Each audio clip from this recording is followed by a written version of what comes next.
So in case it escaped your notice, we're in a new year. This is like so fabulous, right? And in case it escapes your notice again, come the end of January, the 28th to be precise, we'll be in another new year. And then, just in case you don't notice, come the 14th of April, we'll be in another new year.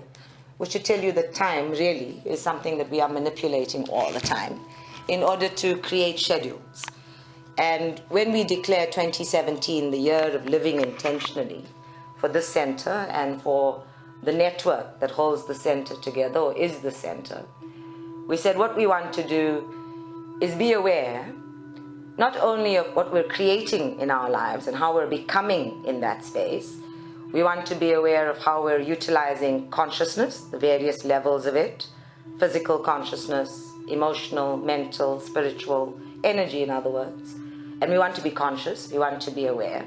We want to be aware of gravity acting on us and the stars acting on us so that we recognize that we're part of a bigger system. But then we also wanted to be aware of what is the framework of reference. So I have these discussions with my guides, and then I go have these discussions with my students. I get to talk about the same thing at least 5 times so that I understand it better. Which works because it's a lovely review. And we know in the spiritual pathway, everything needs to be reviewed. We have to re-look things. We have to look at it from a different point of view. We have to experience it from another aspect in order to say we fully experienced it, or to say that we understand it better. My experience is that we never fully understand things.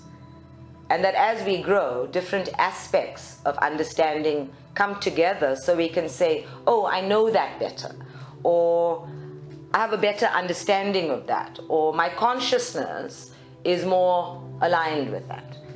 So part of the work of living intentionally is to open ourselves up to the different aspects of any one given part of our lives, and to live those different aspects with as much awareness or as much mindfulness or as much consciousness, using the words interchangeably, as possible in any one moment. So some of the discussions we've had is about what is past, right? We've talked in this meditation group about what is past in this lifetime and what is past in other lifetimes becomes available to us in the now moment. So consciousness says, in my physical body, I have information as memory in my head, in my mind, mentally. I have memory in my cells. My body remembers things that I don't even know that I know. At a cellular level, the body is regenerating different organs in accordance with the information it already holds. So although we can regenerate a whole new liver every 3 weeks, it looks the same as the old liver because it's regenerating all of the old information. And all of the writers of Ayurvedic medicine, for example, have taught us that if we change the information that is sitting at a cellular level, we can change what is being regenerated into that organ in a method or in a way that either heals it or creates disease in it. So from what we are thinking, from our attitudes in the world, what aspect of self we bring to things, what consciousness we hold, we can create dis-ease and discomfort and distress in our bodies, or we can heal it. More recently, scientists have been talking about how you can change your DNA by changing your thinking. And of course, when they talk about changing your thinking, they oversimplify things. You can't just switch off the way you think.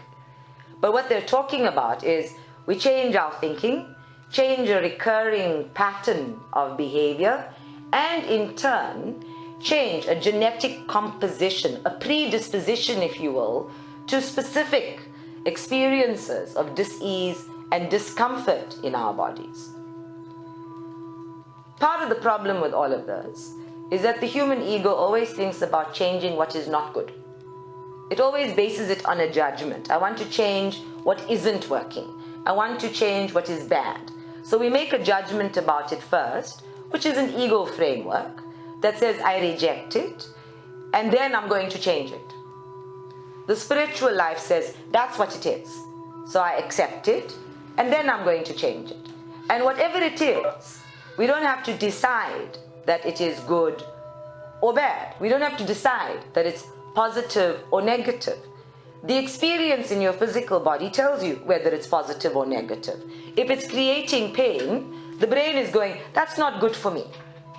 Even if it is. Now most people will tell you after the fact that, oh, I'm so glad that happened because it was a wake-up call. That pain was such a blessing. It got me to pay attention to things. And yet we persist in saying that this pain is bad. It's a negative thing. I must change whatever's creating the pain instead of changing who I am underneath all of that. So what are we talking about? Okay, just to consolidate, what are we talking about? We're talking about how we get fixed in a way of dealing with something without actually dealing with the something. So we can deal with it here on the surface. We can be mindful, we can be conscious, we can create experiences, we can go into understanding it, etc. But underneath all of that, where there is a system of judgmental ego in place, deciding what it is first, before we're actually even experiencing it, that's where we begin to fall flat. So I was saying to a good friend and client of mine today, you cannot actually live a spiritual life, and I think I said this to you as well, because this is what the discussion is about with my guides. You cannot live a spiritual life inside of an ego framework. How can you use a foundation that is in itself biased, judgmental, non-accepting, and then create your entire house on it? That's like building a house of cards, because by the time you get to the roof, what is sitting here in your foundation is still determining the rest of the structure. It's determining the pathway. It's determining everything actually, and all the growing and developing and becoming that you're doing is still based on what the ego would call the wrong thing. Spirit would say, oh, now when you get to this level and you're about to put on the roof, you realize that something's not quite right. So you go and make shifts and changes to the plans, and before you know it, you're creating a whole new floor again. So in spirit, when we do that growing and becoming, we talk about reaching a glass ceiling and breaking through that. And there are no new experiences. There are no new issues. They're all the same thing, but at a different level. So we've created a whole new floor and a whole new foundation, and we start growing and building again, and then we get to another glass ceiling and another glass ceiling and another glass ceiling. Now you all know how very impatient I am with the world.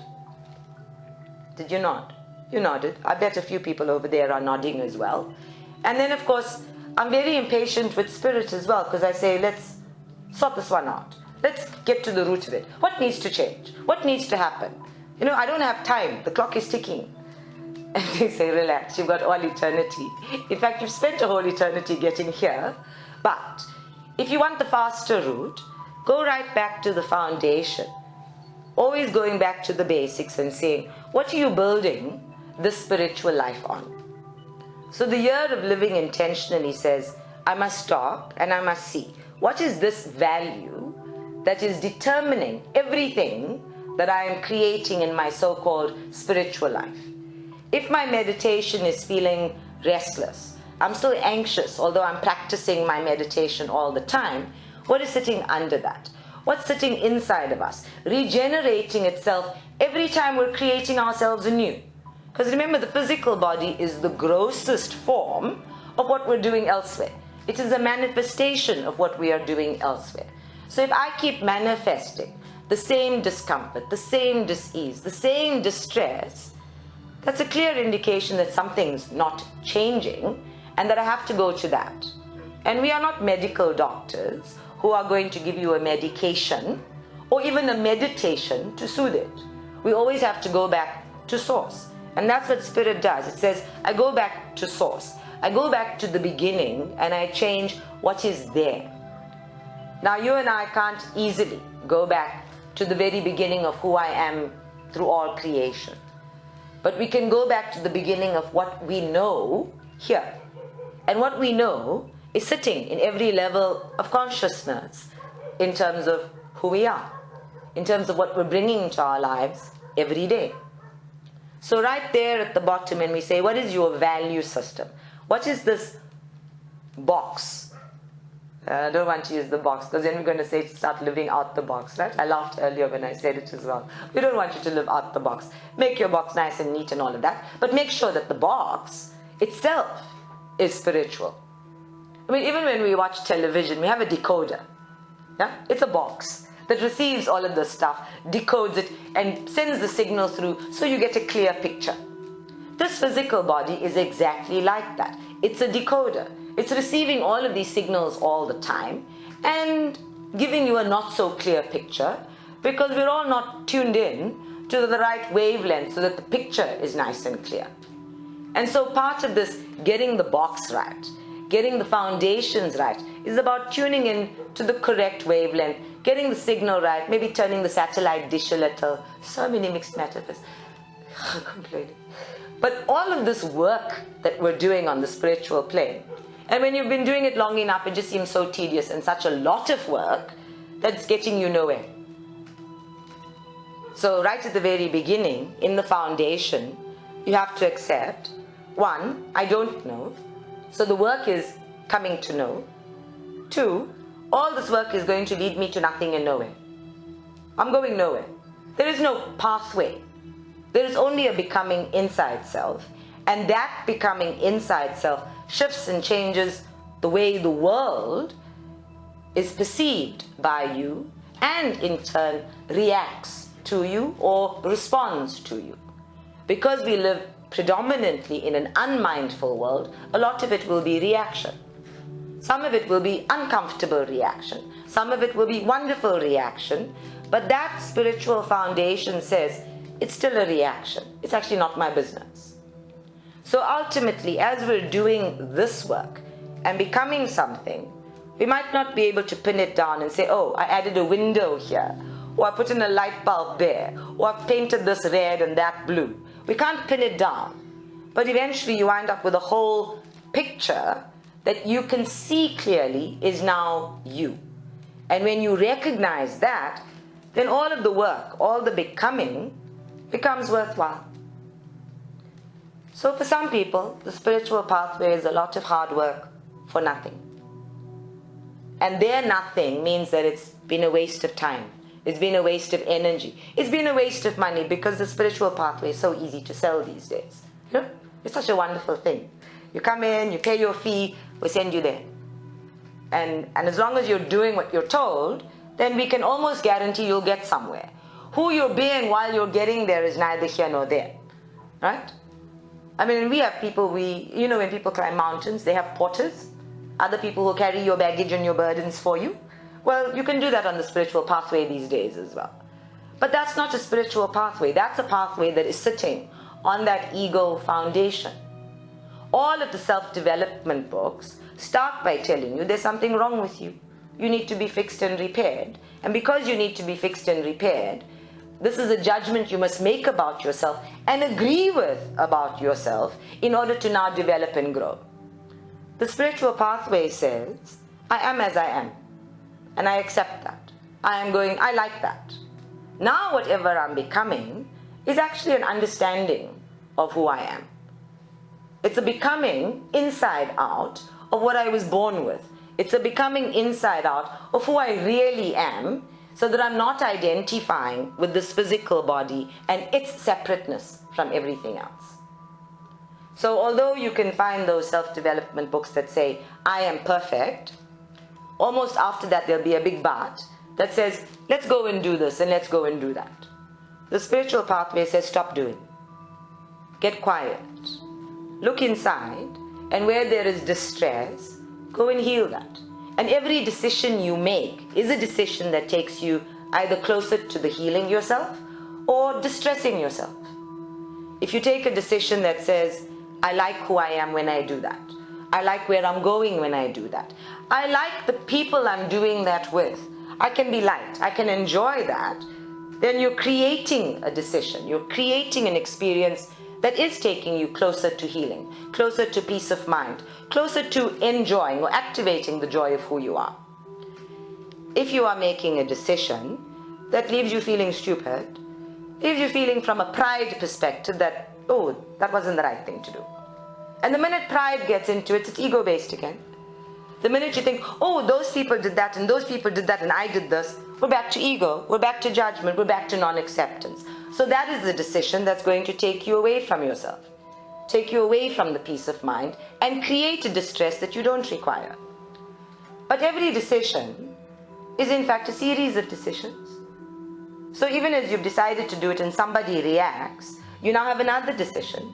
How am I going to respond to that? Do I even have to respond to that? And that's what the living intentionally is about. Because the world is always going to be with you. Whether you are going to be with the world or not is yet another decision. And every decision reveals an aspect of you to you. As small as it is or as big as it is another judgment. But every detail that is you, that is living in your body while you are unconsciously breathing, is still you. And those details are there. They are there from this lifetime. They are there from aeons of lifetimes. They are there from the linear perspective of past, present, and future lifetimes. And of course, they are there in terms of your connectedness to everything. So when we look at consciousness and we say, I am consciousness, and I am at consciousness active in the world, then everything becomes available for you to work at becoming nothing. And that is the conundrum of being spiritual. I am working with everything to become nothing. In other words, I am gradually uncluttering every identity that I associate with myself with, everything that I think I am, in order to be nothing, in order to be ultimately everything. And meditation is that one space where you come here once a week and you sit quietly and you practice being nothing. Unfortunately for you, you pay me to talk the whole way through this being nothing. So one of these days you're going to come and I'm going to say sit. And I'm going to say nothing. And you're going to feel how nothing being said feels like.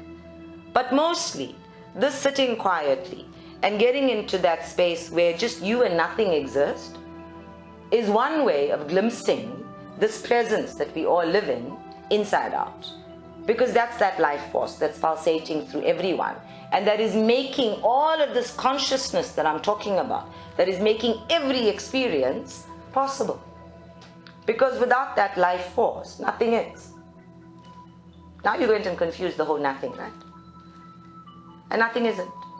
I tell you, language is very limited. English is a very limited language, and even if I said this in Spanish, it would be really hard, because I wouldn't get anywhere further than hola. But this is the thing about language. Even language, in its limitations, is based on that ego structure.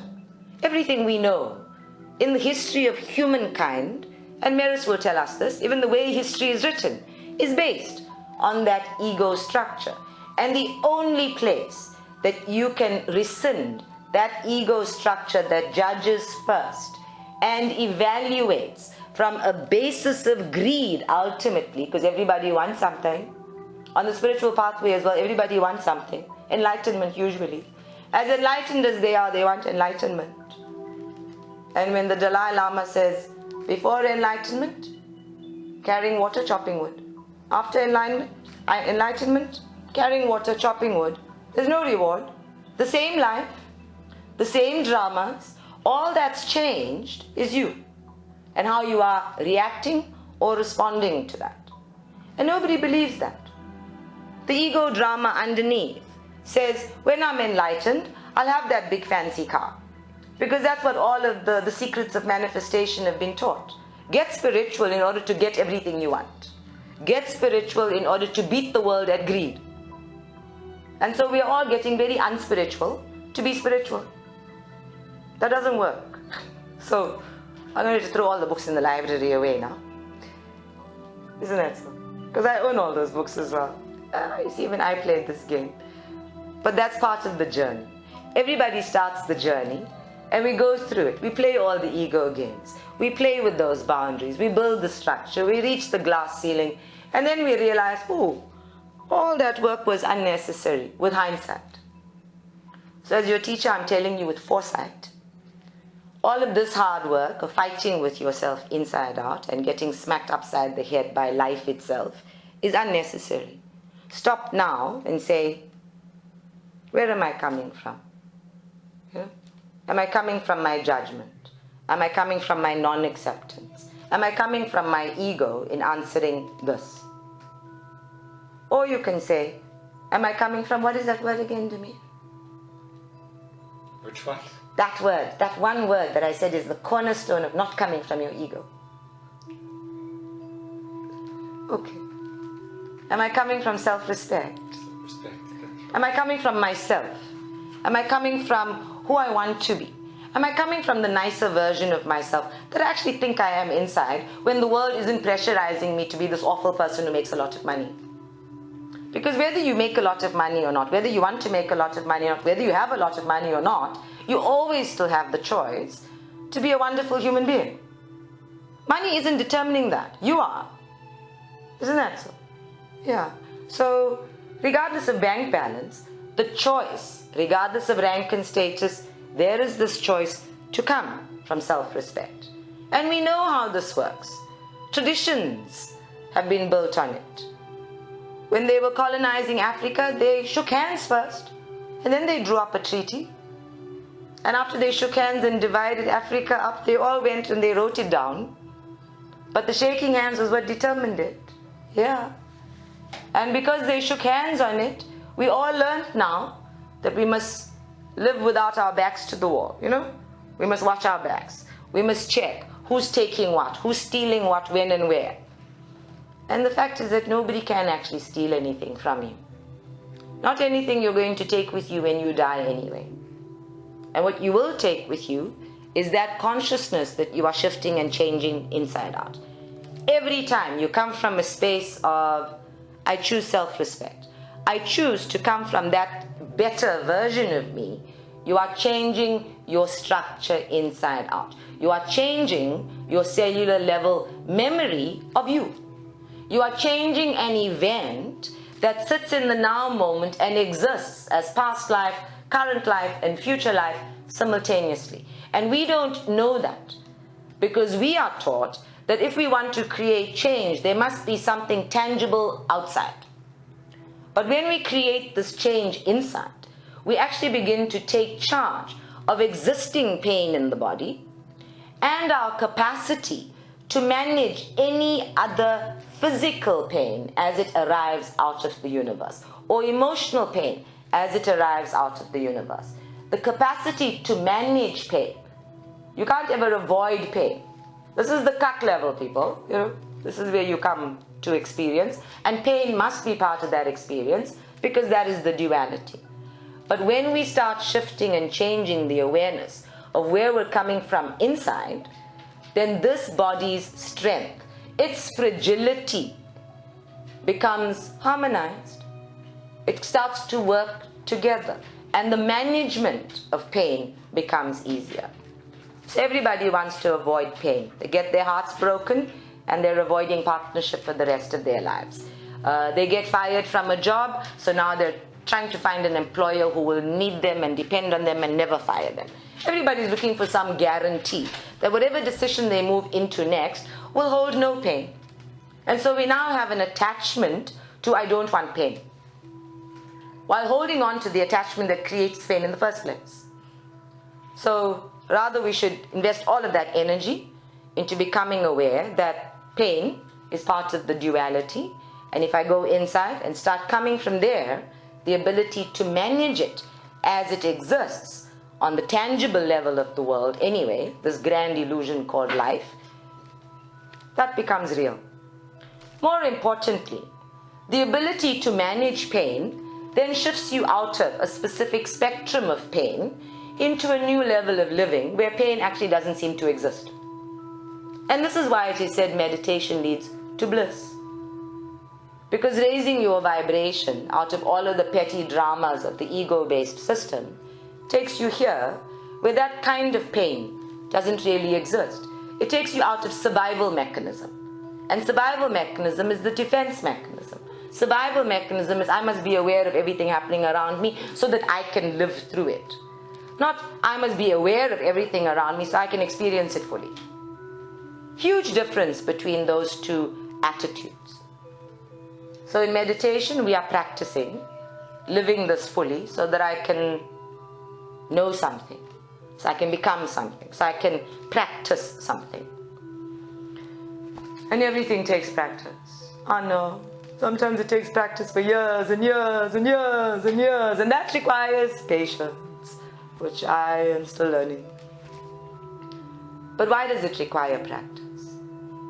It requires practice because inside of ourselves, where we have lived the same thing so often, over and over and over again, it's like we're untelling one story and putting in a new one. And then sometimes we're retelling that story and endorsing it and entrenching it. So it takes practice to dislodge things. So it's like an addiction. I smoke, right? So very difficult for me to give up smoking unless I'm on pilgrimage, and then I'm so happy I don't need to smoke. I don't have to dislodge anything. I don't even have to practice. I'm just so content with myself. And then I realize, oh, when I'm happy, when I'm interacting with what truly raises my passion, I'm not going back to that ridiculous ego drama of addiction. And if I could change my cellular body so that I feel like I'm living on pilgrimage all the time, I'll stop smoking.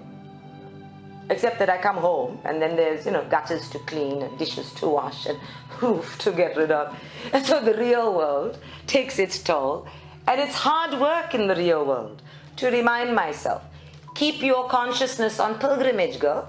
Keep your consciousness in constant interaction with sacred spaces so that you are always excited. And then of course I know that that's unreasonable. If I am permanently excited, you will have to peel me off the roof at some point. I will be exhausted.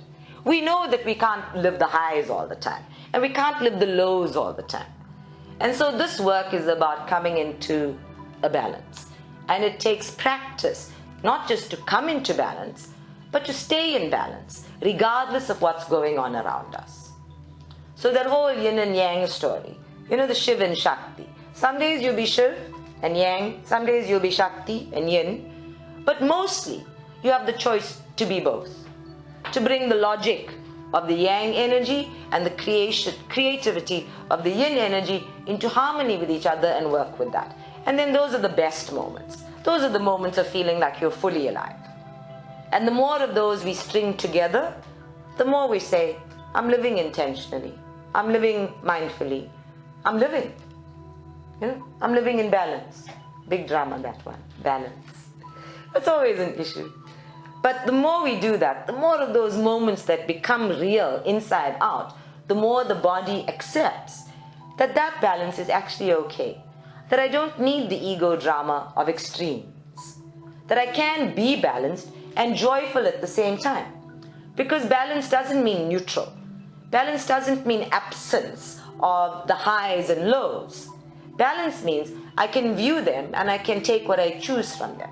I can experience them without being so completely consumed by them. That I can participate, I can hold the space, I can engage, but who I am is doing that, not whatever the experience is doing.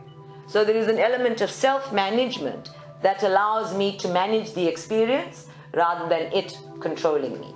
And all of this comes right back to, what is the consciousness based on? Where are you coming from in every moment that says, I choose the ego judgment side, the fear-based side, or I choose this better version of me? Now, somebody put it on Facebook recently, and if it's on Facebook, it must be true. Right? This is like a policy in the center. If it's on Facebook, it must be true. That there is always another version of me, and that version of me will always require courage. It always requires courage. And when I look at that word, and we went to France recently, and the word courage, I look at it and I look at where it comes from and how it's working, and I think, oh, it says at every age, at every cycle of my life, I reach for a new peace. I reach for a new sanctuary within myself. And I have to be brave to do that, in the face of this ego drama that the whole world is operating on. If I want that peace, if I want that sanctuary of self, if I want to wake up every morning liking who I am, then yes, it's going to take a little courage. It's going to take the practice of being that inside out in the various ages and cycles that I have to go through. So at puberty, I might not be able to create the same kind of peace that I can create at 25 or 55. Thank you. Just make me a little bit older. But at every stage, there's that set of events in our lives, that set of experiences that speaks to what kind of peace we can create there. So everybody in the room who is in the network, who's at a different stage and age and cycle of their lives, must seek for themselves. What is it that creates my peace now? It won't be the same as everybody else's. And when you're a couple like Clyde and Maris, then best to have agreement about that. Because if one of you is peaceful and the other one isn't, we have trouble. And then when you live with me, best you have agreement about that. Because if I'm not peaceful, then we all have trouble. See, this is the problem with trouble. It's so allergic. It just like goes around. It goes viral very easily. And if it's on Facebook and it goes viral, then even more easily. And then you know how true that gets. And the truth, whether it is true or not, flies around the universe so quickly to contaminate everything. And one of the reasons it can do that is nobody is stopping in consciousness to say, if I share this, if I spread the word on this, am I doing the right thing?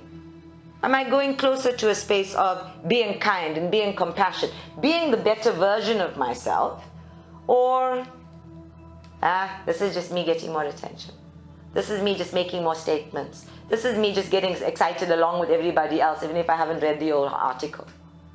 So the way we impact on the world and the way we impact of ourselves is so completely aligned. Gandhi said you have to be the change you want to see in the world. And I like it when people say clever things. So whatever it is we want to see outside, we have to go inside first and see where in that foundation is it changing. And if the foundation is not changing, the building is going to collapse. One strong wind and that building is shaking. Now we know there are natural disasters happening all over the world right now, mainly because our relationship with the universe, with the earth as we know it, has been based on that very same ego foundation. And we can see it in our environment. 2016 was the year of us seeing it in ourselves. 2017 is the year of us healing it in ourselves. And as we heal ourselves, so too we will impact on the earth. So climate change is very real inside out. You do not need a Paris Treaty to come into balance inside. We might need the Paris Treaty to come into balance outside. But upholding that treaty inside out is the work of every individual in the mass consciousness. So now that we've told you how important you are in the universe, after having said how insignificant you are in the universe in previous sessions, we can meditate.